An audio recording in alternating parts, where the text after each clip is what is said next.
সকাল সকাল যদি এতটা পরিমাণ কুয়াশা হয়, অসুখ বিসুখ হবে না কেন বলো তো? এত এত কুয়াশা এই বসন্তকালে, যত রোগ হচ্ছে এই সময়। কফ কাশি তো লেগেই আছে, মানে ঠান্ডা না লাগলেও যেন কফটা বুকের মধ্যে বসেই আছে। তো আছেই, সঙ্গে আবার বড়দেরও কফ কাশি হয়ে যাচ্ছে, এমন ব্যাপার আর কি। আর জ্বরের কথা তো বলতে, দুয়ারে সরকারের মতো দুয়ারে দুয়ারে জ্বর এসেছে গো, জ্বর। আমি সকালে উঠে একটু বাইরে বেরোলাম, আর দেখো আমি কিন্তু এখনো চাদর পরি, কারণ এই কুয়াশায় যদি একবার ঠান্ডা লেগে অসুখ বিসুখ করে, সেই ডাক্তারের কাছে যেতে হবে, কাঁড়ি কাঁড়ি ওষুধ খেতে হবে। শরীর ভালো তো হবে, তার উপরে আবার খারাপও হয়ে যেতে পারে ওষুধের বিভিন্ন রিয়াকশনের জন্য। তাই আমি এখনো চাদর ব্যবহার করি। তোমরা জানো আমার জবা গাছগুলো এখনো কত সুন্দর জবা ফুল ফোটে, খুব সুন্দর সুন্দর জবা ফুলগুলো, এবং বেশ বড় বড় ফুলগুলো ফোটে, হেভি লাগে। ওই যে আঙ্গুল দেখাচ্ছি না, ওই দিকটায়ও কিন্তু অনেক সুন্দর সুন্দর জবা ফুলগুলো ফুটে আছে, এবং গাঁদা ফুলও ফুটে আছে তার সাথে। এবং শীতকালে গাঁদা ফুলগুলো এখনো যে কত সুন্দরভাবে ফুটে আছে, দেখলেই সকাল সকালে একটা মনটায় বেশ আনন্দ লাগে আর কি। তো চলো, আমি তো সকাল সকাল উঠে পড়েছি, তোমরা কারা কারা এরকম কুয়াশার মধ্যে সকালে ওঠো সেটা অবশ্যই জানিও। জানি প্রত্যেকটা মহিলাকে উঠতে হয়, তো উঠেই যখন পড়েছি, দুজন মা ছেলে মিলে এবার ব্রাশ করব, তো ওকে একটু ব্রাশ করতে বসিয়ে দিয়েছি। আর তোমাদের বাড়ির দিকে ঠান্ডা কেমন, এবং প্রত্যেক দিনই কি এরকম কুয়াশা হয়, তো একটু কমেন্ট করে জানিও তো।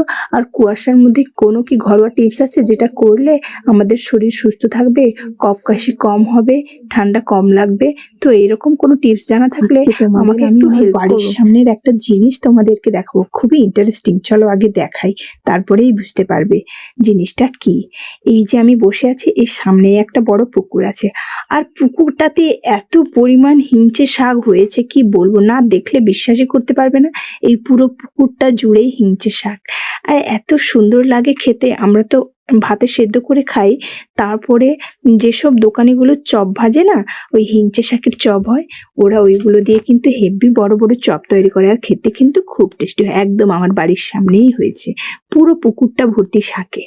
আর প্রাকৃতিকভাবে এই শাকগুলো খুব টেস্টটাই তার আলাদা। কেনা শাকের যা টেস্ট, তার থেকে এটা কিন্তু দ্বিগুণ টেস্ট। বসন্তকালের সকালটা যতটাই ভয়ঙ্কর, ততটা কিন্তু মিষ্টিও লাগে, কারণ খুব একটা ঠান্ডাও থাকে না, আবার খুব একটা গরমে থাকে না।